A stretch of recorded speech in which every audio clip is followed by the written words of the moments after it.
दोस्तों हमारे पौधे जो हैं वो बहुत ही ज़्यादा नाजुक होते हैं, इसलिए वो तेज़ गर्मी को बर्दाश्त नहीं कर सकते हैं। वैसे कुछ पौधे ऐसे होते हैं जो जितनी ज़्यादा गर्मी पड़ती है उतने ज़्यादा वो हँसते हैं, खिलखिलाते हैं, उतने ज़्यादा वो खिलते हैं। ये पौधा देखिए जो ब्लीडिंग हार्ट का है, ये ग्राउंड पर लगा हुआ है और जितनी तेज़ गर्मी हो रही है, धूप हो रही है, उतने ही ज़्यादा इसमें फ्लावरिंग हो रही है। तो ये पौधे ऐसे हैं जो गर्मी को बर्दाश्त कर लेते हैं और गर्मी को बर्दाश्त करने के बाद ये बहुत अच्छे से खिल रहे हैं। लेकिन हमारे घर में कुछ ऐसे भी पौधे होते हैं जिनमें जो कि गर्मी में जिनकी ग्रोथ रुक जाती है और तेज़ गर्मी को बर्दाश्त नहीं कर पाते हैं। यदि तेज़ धूप में उन्हें रख देते हैं तो उनकी पत्तियां बर्न होने लगती हैं, उनकी ग्रोथ रुक जाती है और पौधे जो हैं वो जलने लगते हैं, सूखने लगते हैं। तो ऐसे पौधों को हमें इंडोर करके रखना पड़ता है या फिर हमें ऐसे शेड में रखना पड़ता है जहाँ की उन्हें धूप नहीं मिले या धूप थोड़ी थोड़ी छन छन करके मिले, और साथ ही साथ वो लगातार ये चाहते हैं कि उन पर शावरिंग होती रहे। यदि उन पर लगातार शावरिंग होती रहती है तो बहुत ही खिले खिले से लगते हैं, क्योंकि इनके पत्ते बहुत ही नाजुक होते हैं। क्योंकि ये सारे पौधे हम पॉट में लगाते हैं तो पॉट में इतनी मिट्टी नहीं होती है कि लगातार उनमें मॉइस्चर बना रहे, और सुबह के 2-3 घंटे की धूप में ही इनका मॉइस्चर सारा सूख जाता है, जिसके कारण पौधे भी धीरे धीरे सूखने लगते हैं, मुरझाने लगते हैं और इनकी ग्रोथ रुक जाती है। तो ऐसे में हमें बहुत ही ज़्यादा ख्याल रखना पड़ता है कि इन पौधों को हम ऐसी जगह रखें जो बिल्कुल शेडी एरिया हो, या फिर ऐसी एरिया जहाँ पर कि इन्हें सिर्फ छन छन करके धूप मिले। देखिए क्रोटन का ये पौधा है तो तेज़ गर्मी में झुलस गया है और झुलसने के कारण ये इनके पत्ते जो हैं मुरझा गए हैं। तो सुबह में मैं इस पर शावरिंग नहीं कर पाई थी, अभी धूप में मैंने शावरिंग किया है। उसी तरह से तो सबसे पहला पौधा है जो क्रोटन है। वैसे तो क्रोटन बहुत ही हार्डी पौधा होता है, बहुत ही आसानी से लग जाता है और इन्हें आप फर्टिलाइजर नहीं भी देंगे तो भी ये चल जाता है, लेकिन तेज़ गर्मी को ये बर्दाश्त नहीं कर पाता है। यदि तेज़ गर्मी में आप धूप में रखते हैं तो देखिए इनकी पत्तियां कैसी बर्न होने लगती है और बीच बीच से पत्तियां बर्न होती है, इनके कोने बर्न होने लगते हैं, इनका इनका जो कलर है वो फेड होने लगता है और धीरे धीरे इनकी ग्रोथ बिल्कुल रुक जाती है। तो ग्रोथ रुक जाने के कारण पौधा जो है बिल्कुल ही उदास सा लगने लगता है। तो ऐसे में इस सुंदर से क्रोटन को बचाने के लिए हमें इन्हें शेडी एरिया में रखना है, क्योंकि ऐसे क्रोटन की कीमत भी बहुत ज़्यादा होती है। इसके छोटे से छोटे प्लांट भी आप लेंगे तो आपको 100 में मिलेगा, और इतना बड़ा प्लांट यदि आप लेते हैं तो ये आपको 500 से 600 तक में मिलेगा। तो इतने बड़े प्लांट यदि हमारे सूख जाते हैं, सुंदर से प्लांट सूख जाते हैं, तो हमें बहुत ही अफसोस होता है। तो इसलिए इनका बहुत ही ज़्यादा ध्यान रखना है कि दिन में कम से कम 2 बार इन पर शावरी करेंगे तो ये बहुत ही खिले खिले से लगते हैं। देखिए इनका कलर कितना सुंदर लग रहा है, क्योंकि क्रोटन इतने सुंदर होते हैं कि फूल की कमी महसूस नहीं होती है। तो इसीलिए ये बहुत ही कॉस्टली होते हैं और बहुत ज़्यादा पसंद भी किए जाते हैं। तो हमें इन पर दिन में 2 बार शावरिंग करनी है और इन्हें शेड में रखना है। ये पौधे देखिए शेड में रखे हुए हैं तो कितने अच्छे से इनकी ग्रोथ हो रही है, और साथ ही साथ इन पर जब शावरिंग किया गया है तो बहुत ही खिले खिले लग रहे हैं। तो ऐसे ही दोस्तों आपको भी अपने क्रोटन के पौधे को, जितने भी क्रोटन आपके पास हों, उन सबको आपको रखना है शेड में, या फिर ऐसी जगह रखना है जहाँ पर कि बस सुबह की 1 से 1.5 घंटे की ही धूप मिले, जिसमें कि ये बहुत अच्छे से चलेंगे। तेज़ धूप में दिन भर। नेक्स्ट पौधा है स्टारलाइट फाइकस। स्टारलाइट फाइकस भी ऐसा ही पौधा होता है जो देखने में बहुत ही सुंदर होता है, बहुत ही हार्डी होता है, और इनके कलर जो है बहुत ही सुंदर लगते हैं। हमारे घरों में ये बहुत ही अच्छे हमारे गार्डन में दिखते हैं, और ये बहुत ही कॉस्टली भी मिलते हैं। तो धूप में यदि हम इन्हें खुले धूप में रख देते हैं तो धीरे धीरे इनकी पत्तियां जलने लगती हैं और इनका ग्रोथ रुक जाता है। वैसे तो ये बहुत ही हार्डी होते हैं, इन्हें आप साल में सिर्फ 1 बार फर्टिलाइजर देंगे तो भी ये ग्रोथ में बहुत अच्छे होते रहेंगे, और इनकी टिप को आप काटते रहेंगे तो धीरे धीरे ये बहुत ही ज़्यादा घने हो जाएंगे। देखिए ये पौधा कितना घना हो गया, तो देखने में बहुत ही सुंदर लगता है, और इसकी भी कॉस्ट जो है वो बहुत ज़्यादा हो जाती है नर्सरी में। उसके बाद जो है वो नेक्स्ट प्लांट है शेफलेरा का। शेफलेरा का भी प्लांट देखिए कितना ज़्यादा खूबसूरत होता है और बिल्कुल छतरी की तरह लगता है। इसमें भी बहुत सुंदर कलर आता है, ग्रीन और येलो। तो ये भी बहुत ही कॉस्टली प्लांट होता है। नर्सरी में जाएंगे तो आपको 100 से 150 की कीमत में मिलेगा। तो इतने यदि महंगे महंगे प्लांट हमारे धूप में ख़राब हो जाते हैं तो बहुत ही अफसोस होता है। इसलिए इन्हें भी हमें धूप से बचा कर रखना, और दिन भर में 2 से 3 बार इन पर शावरिंग करना, तो धीरे धीरे बहुत अच्छे से हो जाएंगे। आप इनके कटिंग कर देते हैं तो ये बहुत ही बुशी हो जाते हैं और देखने में बहुत ही सुंदर लगते हैं, और इनकी ग्रोथ भी बहुत अच्छी होती है। यदि आप तेज़ धूप में रख देते हैं तो फिर इनकी ग्रोथ रुक जाती है, तो इनके ब्रांचेस नहीं निकलेंगे और इनकी पत्तियां भी बर्न होने लगेगी। तो इसे भी इसी तरह से धूप से हमें बचाना है और शेडी एरिया में रखना है, या फिर इसे इंडोर कर देना है ताकि ये बचे रहें। उसके बाद नेक्स्ट प्लांट है सिजेजियम। ये भी काफ़ी कॉस्टली मिलता है और देखने में बहुत ही सुंदर लगता है।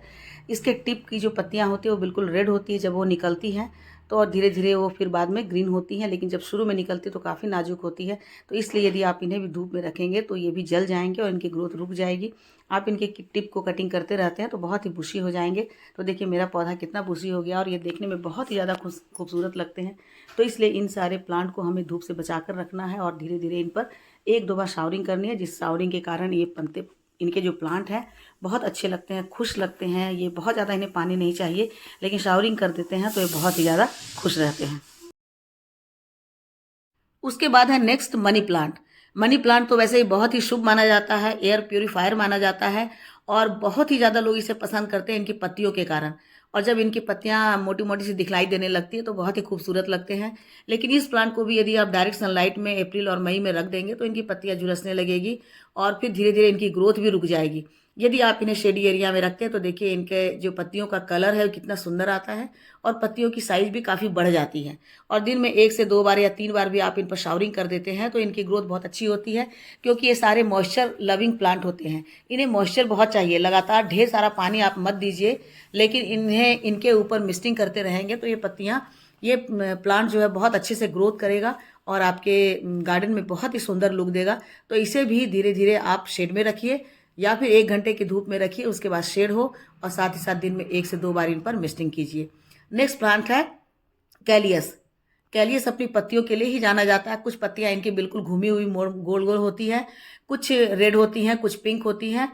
तो यहाँ पर 2 कलर मेरे पास है, रेड और ब्राउन है और दूसरा पिंक और ब्राउन है। और इसमें छोटे-छोटे से बड़े सुंदर फूल भी खिले होते हैं, देखिए कितना अच्छा ब्राउन कलर है। तो इनकी पत्तियाँ भी बहुत ही नाजुक होती हैं, यदि आप डायरेक्ट सनलाइट में रख देते हैं तो ये झुलसने लगते हैं और पत्तियों का रंग जो है वो उड़ने लगता है और फिर इनकी ग्रोथ रुक जाती है। देखिए नीचे के पत्ते बिल्कुल ग्रीन है, ऊपर में शेडेड हैं, तो कितने सुंदर लग रहे हैं और इनके फूल भी बहुत ही सुंदर निकलते हैं। तो इसलिए ये प्लांट बहुत ही खूबसूरत है और सबसे ज़्यादा तो इस प्लांट को किसी भी चीज़ की ज़रूरत नहीं होती है। आप इन्हें फर्टिलाइज़र नहीं भी देंगे तो भी ये चलेगा। किसी भी तरह की मिट्टी में लगा देंगे, 1 सप्ताह के अंदर इनके रूट निकल आते हैं और बहुत ही ईज़िली ये ग्रो हो जाते हैं। इनकी कटिंग बहुत ईज़िली ग्रो हो जाती है, तो इसलिए भी इन्हें लगाना बहुत ही आसान होता है। लेकिन यदि डायरेक्ट सनलाइट में रख देते हैं तो इस समय की गर्मी को ये बर्दाश्त नहीं कर पाता और झुलसने लगता है। देखिए इनके प्लांट पर कितने सुंदर से पिंक कलर के फ्लावर दिख रहे हैं। तो जहाँ भी टिप है, नोड एरिया, वहाँ से इनके फ्लावर दिखने लगते हैं, तो ये बहुत ही खूबसूरत लगता है। देखिए इसमें रेड कलर के फ्लावर निकले हैं और उसमें पिंक कलर के फ्लावर निकले और छोटे से छोटे प्लांटर में भी ये चल जाते हैं। तो इन्हें भी आप इंडोर करके रखिए या शेड में रखिए तो ये बहुत अच्छे से चलेंगे। उसके बाद होते हैं कोलियस। कोलियस हमारे गार्डन में होते हैं ढेर सारे रंग बिखेरने के लिए, क्योंकि कोलियस के पत्तों में तरह-तरह के रंग होते हैं, तरह-तरह के प्रिंट होते हैं जो हमारे गार्डन को चार चाँद लगा देते हैं। यदि हम फूल नहीं लगा पाते हैं तो भी हम कोलियस के प्लांट को लगा करके अपने गार्डन में उसकी कमी, फूल की कमी को दूर कर देते हैं। और देखिए छोटी-छोटी सी इनकी कटिंग लग जाती है, किसी भी स्टेम को आप तोड़कर लगा देते हैं, तो बस 4 से 5 दिन में इनकी जड़ें निकल आती हैं। या तो आप इन्हें पानी में भी डाल देते हैं तो भी पानी में भी इनके रूट जो है वो डेवलप हो जाते हैं। तो बहुत ही ईज़ी टू ग्रो प्लांट होता है और कलर बहुत ही सुंदर होता है। कई सारे कलर हमारे पास है, लेकिन जब तेज़ गर्मी पड़ने लगती है तो देखेंगे कि इसके ऊपर जो फ्लावर आने लगते हैं। तो सबसे पहला तो काम आपको ये करना है कि इनके सारे फ्लावर्स को आपको तोड़कर हटा देना है, क्योंकि जैसे ही फ्लावर निकलने लगेंगे तो आप समझ जाइए कि प्लांट जो है मैच्योरिटी की ओर जा रहा है। जब प्लांट मैच्योर होने लगेगा तो उसके बाद इनकी जो टहनियाँ हैं वो वुडी होने लगेगी और उसके बाद लकड़ी की तरह होने लगेगी, जिससे इनकी ग्रोथ रुकने लगेगी। तो सबसे पहला काम आपको करना है, इनके टिप पर जितने भी फ्लावर हैं यानी कि मंजरी हैं, उन सबको तोड़कर आपको हटा देना है, ताकि जो प्लांट हैं वो अच्छे से ग्रोथ कर पाए। उसके बाद इन सारे प्लांट को आपको शेड में रखना है। शेड में रखेंगे तो गर्मी में ये बच जाएगा, अदरवाइज़ ये गर्मी में नहीं बच पाएगा, ये सूख जाएगा। और नेक्स्ट ईयर जब जैसे ही विंटर आएगा तो फिर से आपको इन सारे प्लांट को खरीदना होगा। तो दोबारा खरीदने में पैसे खर्च करने से ज़्यादा अच्छा है कि इन सारे प्लांट को हम बचा कर रखें। तो गर्मी में डायरेक्ट सनलाइट से आप इन्हें बचाइए और आपके प्लांट ऐसे ही आपके गार्डन में बने रहेंगे और बहुत ही सुंदर लगेंगे। उसके बाद नेक्स्ट प्लांट है लालसा का। लालसा की पत्तियाँ भी बड़ी ही खूबसूरत होती है, लेकिन बहुत ही ज़्यादा डेलिकेट होती है, बहुत ज़्यादा नाजुक और कोमल होती है, तो इन्हें भी बचाना बहुत ही ज़रूरी है। उसके बाद नेक्स्ट प्लांट है सिंगोनियम। ये सिंगोनियम की वेराइटी है, मिनिएचर, ये छोटे वाले हैं। तो देखिए कितने सुंदर से बढ़ रहे हैं शेड में। यदि आप इन्हें डायरेक्ट सनलाइट में रख देते हैं तो फिर धीरे धीरे इनकी भी ग्रोथ रुकने लगेगी, इनकी पत्तियाँ जलने लगेगी और ये फेडेड हो जाएंगे। तो इनका भी जो ब्यूटी है वो ख़त्म हो जाएगी। तो इनकी ब्यूटी को बचाने के लिए, इनको बचाने के लिए और इनकी तेज़ी से ग्रोथ होने के लिए आपको लगातार दिन में 1 से 2 बार इन पर मिस्टिंग करनी है, यानी कि शावरिंग करनी है और इन्हें शेड में रखना है। या तो आप इन्हें इंडोर करके रखिए, इंडोर में भी बहुत अच्छे चलेंगे। और यदि ऐसी जगह रखते हैं जहाँ पर कि इन्हें पूरे दिन की शेड मिले या 1 या 2 घंटे की ही धूप मिले, तो वहाँ भी बड़े अच्छे से ये चल जाते हैं। उसके बाद देखिए दोस्तों, ड्रेसिना की कुछ वैरायटी है जो बहुत ही सुंदर होती है, वेरिगेशन इनका बहुत ही अच्छा होता है और इनके कलर बहुत ही अच्छे होते हैं। लेकिन इन्हें भी आपको शेड में रखना है। यदि आप धूप में रख देते हैं तो इनकी पत्तियां बर्न होने लगती है। देखिए, कटिंग भी आप कर देते हैं तो इनके जो ग्रोथ है बहुत तेज़ी से उभर कर आती है। लेकिन यदि आप डायरेक्ट सनलाइट में रख देते हैं, अप्रैल मई की गर्मी में रख देते हैं, तो इनकी ग्रोथ रुक जाती है और इनके पत्तों के जो कॉर्नर हैं वो जलने लगते हैं और फिर इस तरह से देखिए इनकी ग्रोथ भी रुक जाएगी, अच्छे नहीं लगेंगे और धीरे धीरे पौधा जो है अपनी ग्रोथ को बिल्कुल ही रोक देगा और इतना सुंदर प्लांट आपका सूख जाएगा। तो इसलिए इन्हें भी आपको शेड में करके रखना है, क्योंकि ये बहुत ही ज़्यादा धूप को बर्दाश्त नहीं कर सकते और लगातार इन पर शावरिंग करते रहनी है। महात्मा ड्रेसिना ये भी देखने में बहुत ही सुंदर होता है। देखिए, धूप में रखने के कारण इनका कलर फेड हो जाता है और इनमें बहुत सारे ब्रांच आ जाते हैं। जब इन्हें कटिंग कर देते हैं तो देखिए ढेर सारे इनमें ब्रांच निकले हुए हैं। लेकिन यदि आप लगातार धूप में छोड़ देते हैं तो इनके जो पत्तियां हैं वो धीरे धीरे बहुत तेज़ी से बर्न करती है और बर्न करने के बाद ये सारी की सारी पत्तियां सूख कर नीचे गिर जाएगी। तो प्लांट आपका बिल्कुल सूखा सा लगने लगेगा और हो सकता है कि प्लांट नहीं भी बचे। तो इतना सुंदर प्लांट होता है, पत्तों में इतना सुंदर वेरिगेशन होता है। उसके बाद है अल्पीनिया। अल्पीनिया प्लांट भी देखने में बहुत ही ज़्यादा खूबसूरत होता है और बहुत ही इजी टू ग्रो होता है। लेकिन यदि आप डायरेक्ट सनलाइट में रख देते हैं तो इनके कॉर्नर देखिए बर्न होने लगते हैं और फिर इनकी ग्रोथ भी रुक जाएगी। वैसे तो इनके बहुत सारे बेबीज़ निकलते हैं और लगातार आप इनको डिवाइड करके बहुत सारे प्लांट बना सकते हैं, लेकिन धूप में रख देने के कारण ये धूप को बर्दाश्त नहीं कर पाते हैं तो इनकी ग्रोथ रुक जाएगी और ये नहीं बचेंगे। उसके बाद है जेट प्लांट। जेट प्लांट घर के लिए बहुत ही अच्छा माना जाता है। इनकी बहुत सारी वैरायटी होती है, बहुत तरह से आप इनको कटिंग करके बना सकते हैं, बोनसाई बना सकते हैं। लेकिन लगातार तेज़ धूप में रख देते हैं तो इनकी पत्तियां जो है वो पतली हो जाती हैं और इनका जो कलर है थोड़ा सा फेड होने लगता है। तो इसलिए आपको इन्हें भी ऐसी जगह रखना है जहाँ की शेड हो। शेड में ये बहुत अच्छे से ग्रोथ करते हैं, तेज़ धूप को बर्दाश्त नहीं कर सकते हैं और साथ ही साथ ये बहुत ज़्यादा शावरिंग को पसंद करते हैं, शावरिंग लविंग होते हैं। आप दिन में 1 से 2 बार इन पर शावर करते रहेंगे तो ये बहुत ज़्यादा खुश रहेंगे, बहुत ग्रीन रहेंगे और तेज़ी से इनकी ग्रोथ होगी। लेकिन यदि आप इन पर शावर नहीं करते हैं तो फिर इनकी ग्रोथ रुक जाएगी। बहुत ज़्यादा इन्हें पानी नहीं चाहिए, लेकिन पत्तों पर शावरिंग करने से ये बहुत अच्छे से बढ़ते हैं।